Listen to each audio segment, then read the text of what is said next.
So sitting nice and tall, we'll just let the attention come to the breathing. I won't try and change it or control it just for a moment. So just notice what it's doing. And then see if you can bring the breath to be just passing in and out through the nostrils. And we'll see if we can allow the breath to lengthen a little bit. See if you can get the inhales and the exhales to be the same length. Maybe a slow count of 3 for each inhale and each exhale. If you want to add a light ujjayi breath, you could do that by narrowing the passageway there at the throat a little bit. So we're just going to move into our breathing exercise. So we'll just count the next 4 inhales and exhales. Perhaps saying the number to yourself as you exhale.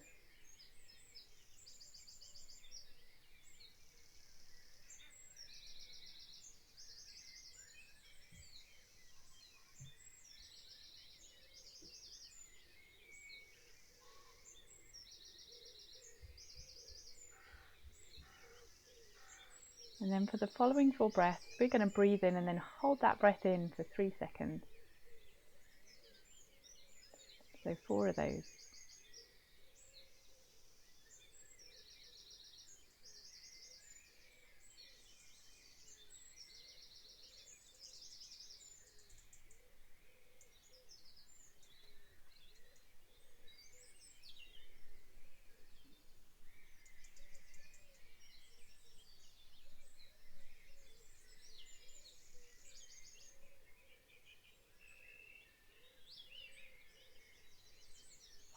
Following 4 breaths, we will go back to inhaling and exhaling without any holding of the breath, but do allow the little natural pauses between the inhales and the exhales.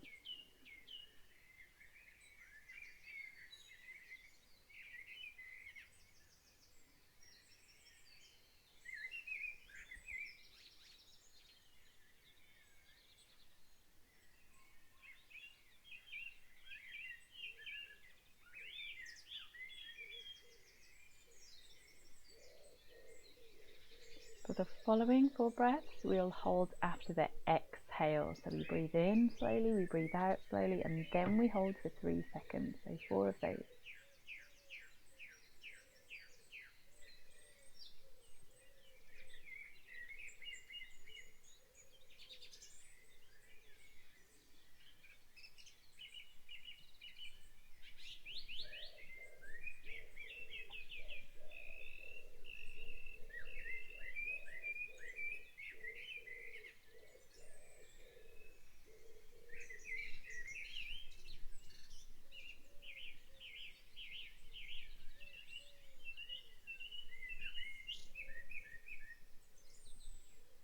Good, we'll go back to inhaling and exhaling for the next 4.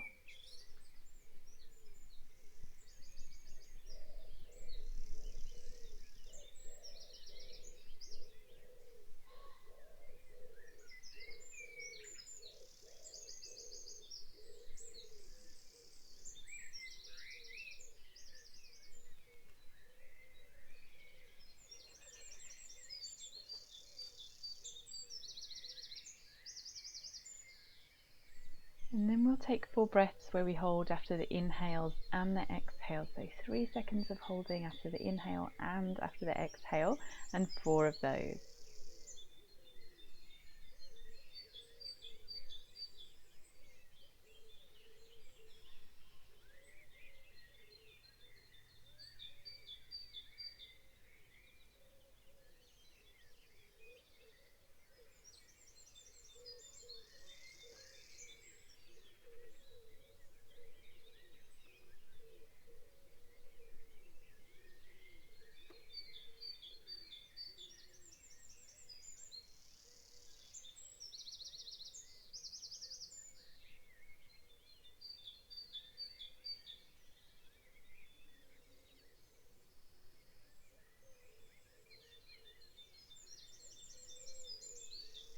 And when you've done those 4, just returning to a nice slow inhale and exhale, allowing the ujjayi breath to whisper at the throat.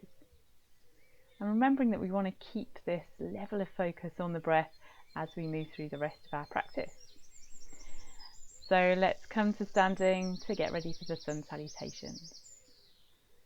So hopefully you're feeling used to these sun salutations now. We'll inhale, raise the hands, and exhale, fold forward. With an inhale, come halfway up and really lengthen the spine, and then exhale, lower down to Chaturanga Dandasana. Inhale to upward facing dog, and exhale to your downward facing dog, and we'll count 5 breaths here. So just try and make sure that your elbows are not sort of bending in the wrong way. So have a tiny little outward bend at the elbows. That might feel like more work in the arms, but it's work that's worth doing. Pull the tummy in and try and lengthen the spine and the legs. Slow, steady breathing, keeping that focus on the breath.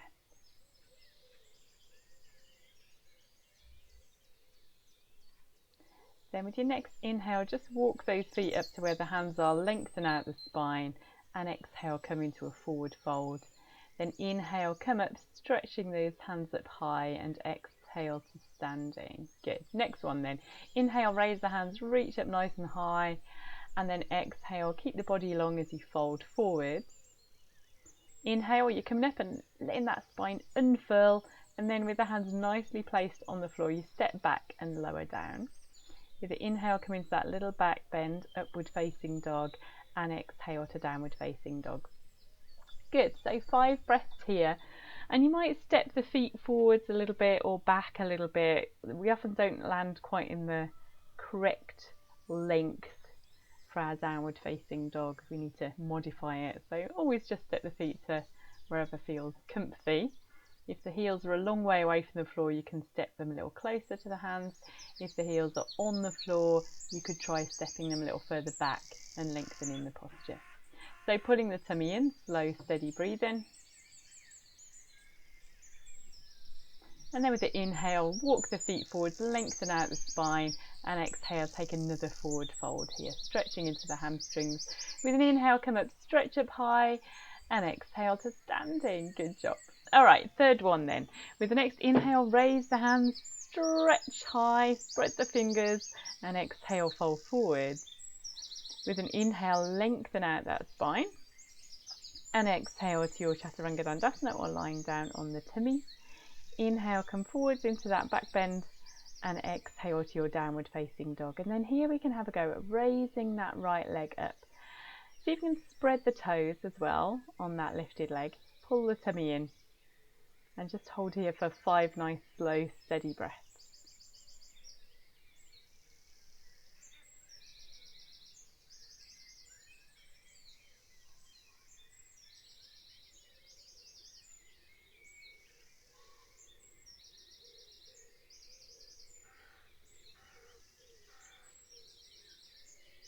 Good, so with the inhale, we'll bring the feet forwards, lengthen out the spine, and exhale, fold down. With an inhale, draw yourself up, stretching the hands up high, and exhale to standing. Good, 4th one then. Let's inhale, raise the hands. Exhale, forward fold. Inhale, lift and lengthen. And exhale to Chaturanga Dandasana. Inhale, upward facing dog, or gentle back bend with the thighs on the floor, and exhale to downward facing dog. And same thing with the left leg, we can lift that up, spread the toes wide, pull the tummy in, and really focus on that breath, listening to the slow inhales and the slow exhales.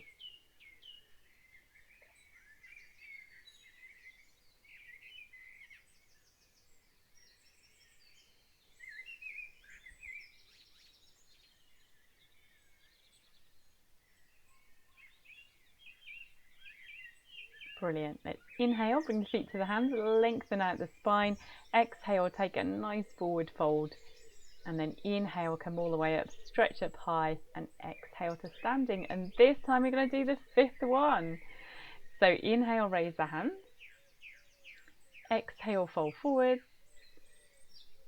Inhale, lift and lengthen through the spine. And exhale to your Chaturanga Dandasana. Inhale, upward facing dog, and exhale, downward facing dog for 5 breaths.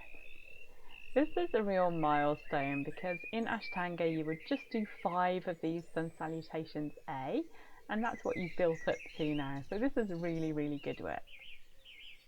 So slow, steady breathing here. After this, we're going to take a look at the second set of Sun Salutations, Sun Salutations B. So in your Ashtanga practice, you do 5 of this A type that we've just done, and then 5 of the B type that we're going to have a quick look at next. So with the inhale, bring the feet to the hands, lengthen out that spine, and exhale, fold forward. Inhale, stretch up, and exhale to standing. Let's just come back to a couple of standing forward bends. Spend a little bit more time stretching those hamstrings out before we do our work in Sun Salutation B. So just letting the body dangle forwards, finding that nice stretch in the hamstrings. Hands can come to wherever they get to, or you could hold on to the elbows. That feels quite nice, just sort of dangling down. You can have a little bend in the knees if you want to.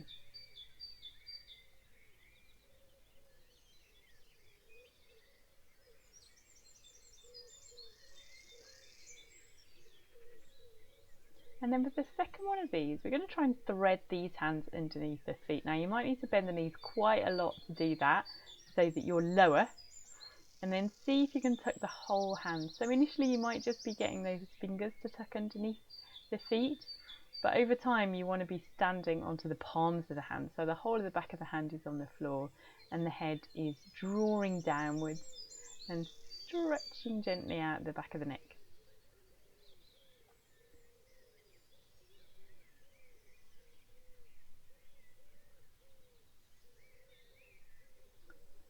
With an exhale, step off the hands, and inhale, come up.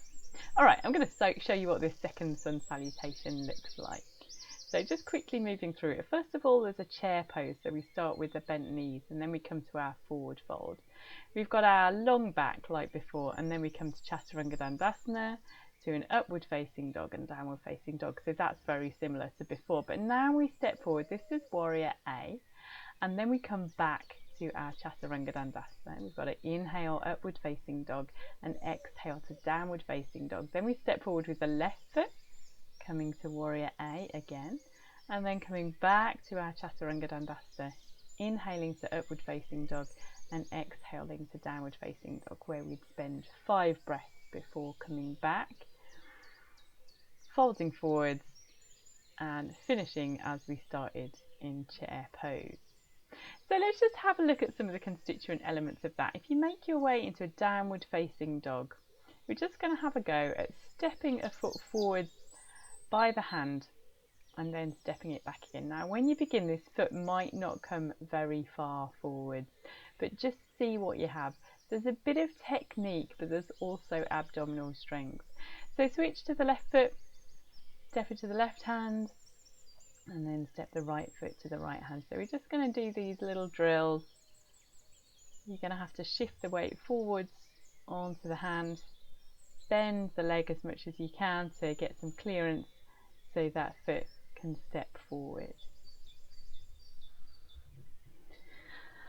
Okay, good. So what happens now is we need to step that right foot forward, place the left heel down and have a go at coming up and stretching the hands up high. Now this is actually a bit of a balance job and it's quite hard when you begin. So have a go, come back to downward facing dog and then have a go on the other side. So we're stepping the foot forwards, we're putting the heel of the other foot down, so both feet are flat on the floor, and then we're reaching the hands up to find the balance. So just have a go at this a couple of times.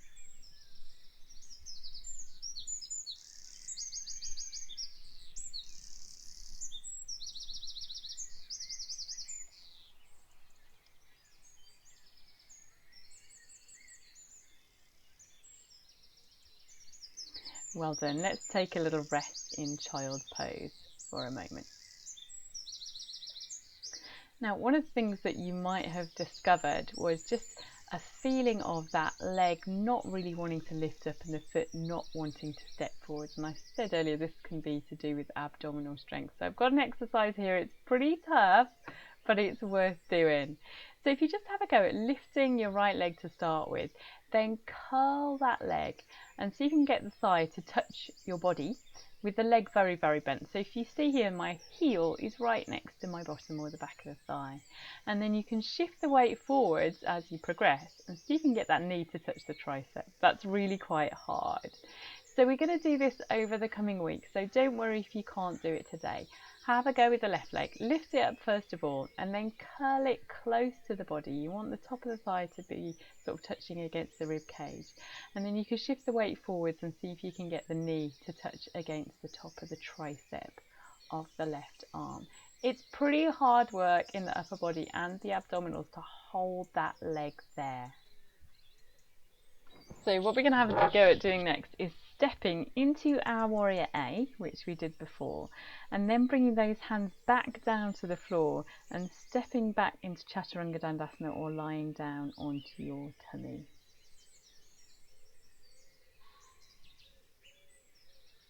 Good.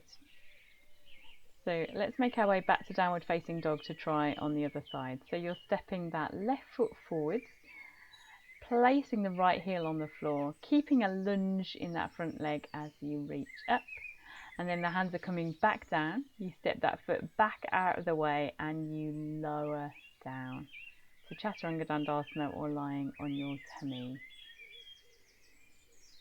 Good stuff. So let's just have a little rest in child's pose for a moment and then we'll have another try.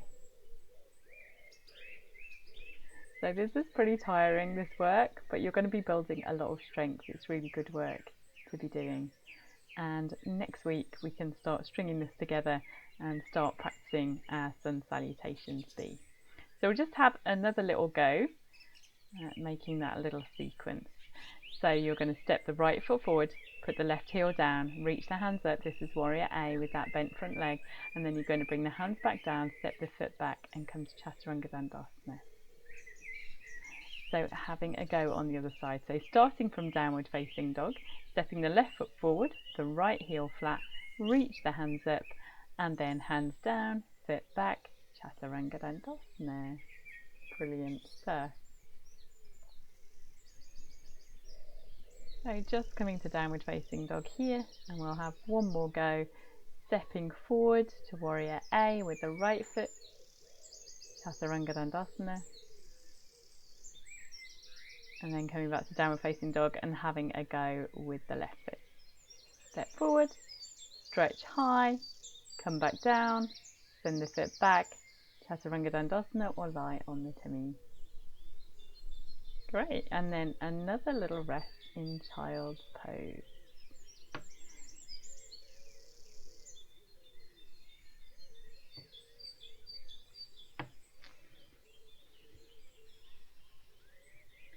So now you're getting a little bit more proficient at your Sun Salutations and you're advancing a little bit in your yoga practice. We're just going to have a little bit of fun. There's a lot of fun to be had in yoga and a lot of it involves taking the weight on your hands. So we're just going to have a look at a few little baby tiny jumps that we can start from downward facing dog. So you want to plant your hands on the mat, bend the knees and just see if you can do a tiny little jump and feel the hips coming a little bit higher into the air and a little bit of weight coming into the hands. Now it doesn't matter how tiny these jumps start off as. We're just playing around and seeing what we have.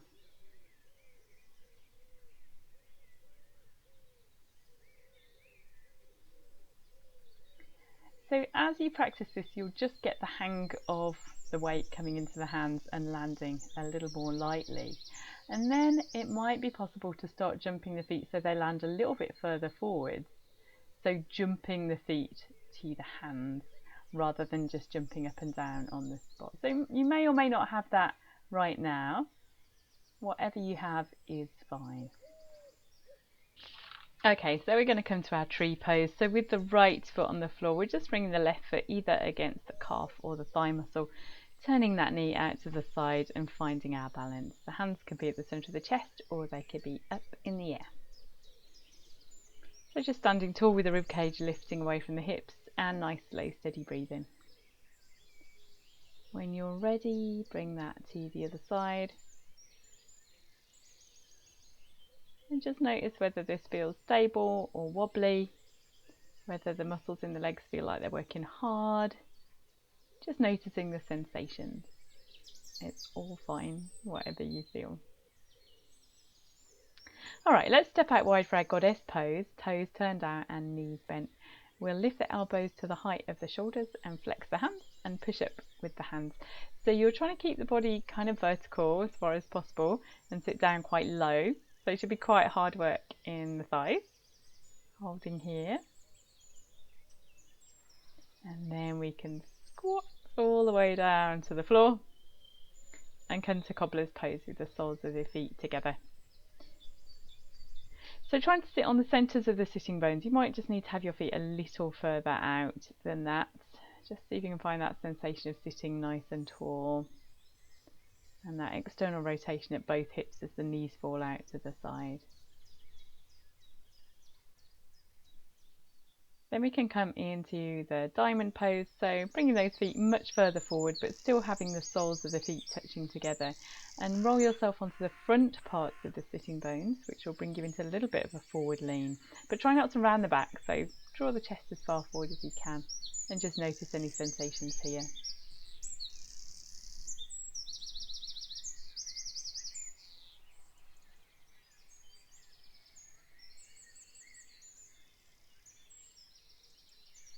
Okay, good. So let's make our way up. Close the knees like a big book and make your way into boat pose or Navasana. So we're balancing on the sitting bones. The legs can be bent, they don't have to be straight like this. But we do want the back to be straight. So sort of push the chest forwards and up. You can have the hands holding on to the legs or held out straight. So after 5 breaths or so, we'll just take a little rest. And then we're going to do this pose twice more. Just gradually building strength day by day, week by week, until this changes from being a really horrible pose to one that doesn't feel that much as you build strength in the abdomen.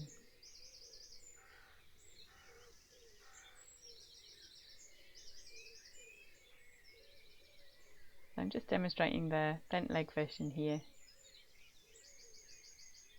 If you're tired at this point, you can put the hands behind the thighs.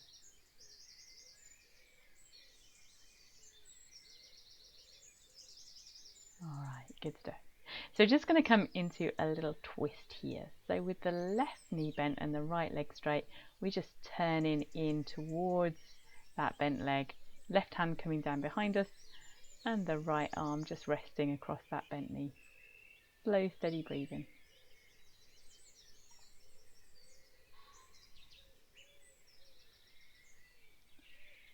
And then when you're ready, just swapping over, the left leg becomes the straight one.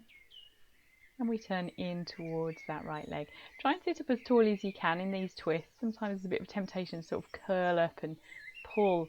We don't really want to do that. Just think about the vertebra rotating freely.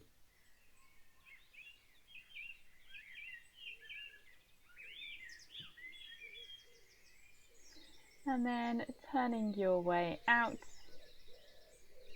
Now we're going to make our way into a deer pose. Now this is quite a nice pose that involves an external rotation at one hip and an internal rotation at the other. So we've just got that left knee falling out to the side and the right knee tucked up against the arch of the left foot. And you're trying to sit as tall as you can with the weight on both sit bones. Now when you begin, you might feel like you need to lean over to one side and put the hand on the floor. That's fine. Just notice what you have in terms of sensations in the hips. And then when you're ready, we can just simply swap over. So now it's my right hip in external rotation and left hip internal rotation, with that knee fitting into the arch of the right foot.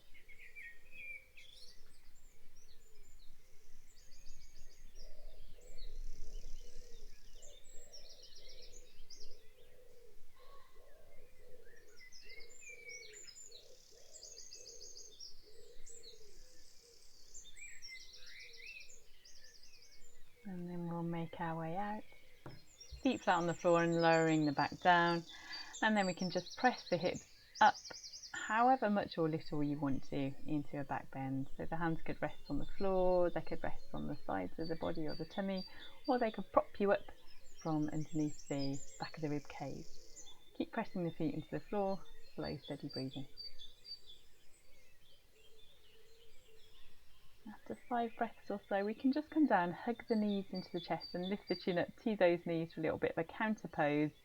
And then we're going to take 2 more back bends like that. So really go quite carefully, notice how the back feels. You might start to warm up a little bit, you might lift a little more into the 2nd and 3rd back bends, or that might not be the case. You might just want to keep a nice little one. And this can vary day to day. Sometimes my back really wants to do a big back bend, but not very often, to be honest. More often it just wants to do a little baby one.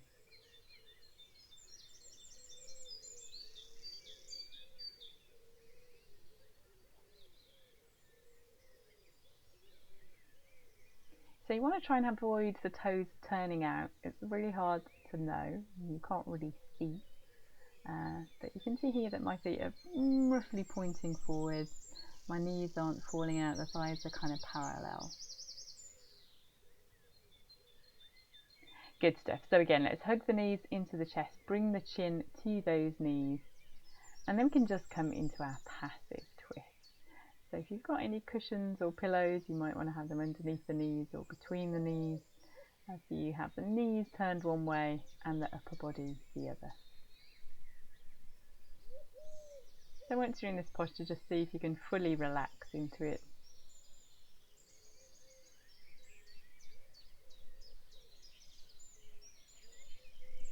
And then when you're ready, gently bring it over to the other side.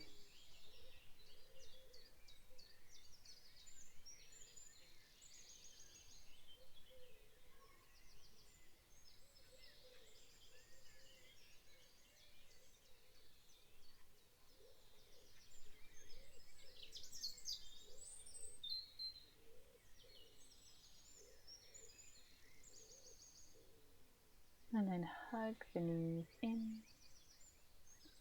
And we can have a go at lifting those legs up straight or nearly straight with the whole spine snuggled down into the ground. Now next week we might take a look at a shoulder stand, but for now just this gentle inversion. And then making your way into Shavasana. So just getting comfy on the mat, lying nice and still, no muscles or joints calling for your attention, so get really comfy. If the lower back feels a little bit snarky, then you could try just stepping the feet in and having the knees bent up and resting in towards one another. You can let the breath soften, just let that breath do whatever it wants. But keep your attention on it, so keep noticing what the breath is doing.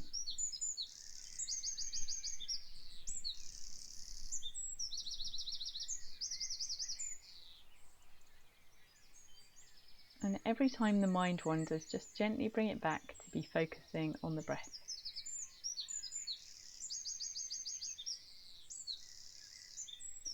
And just have some awareness of how often this happens. And that's not necessarily to be critical, but it's just interesting to notice whether the mind is very busy, there's a lot of chatter, and then at other times it's a little bit more peaceful. But every time a thought comes up, we just want to practice not engaging with it, not thinking that thought all the way through, but instead just leaving it where it is and stepping our attention back to the breathing. And this is the work that we do in Shavasana.